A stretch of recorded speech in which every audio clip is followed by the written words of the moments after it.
Hello everyone, welcome to Workstatus. In this, we are going to give you information on the weekly report.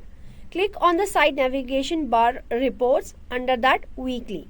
You will come up to this specific page where you can see the average hours and the average activity per day and the total amount earned by a specific user, team or department. Click on generate report. Here you can see that the members work count is showing the average hours per day, activity percentage, and even it is going to give you a bar graph information of the effective hours per day. These are the list of the names of the members and the specific dates under which the hours has been logged for these users, and it is going to give you the total hours and the average percentage with respect to the each member name.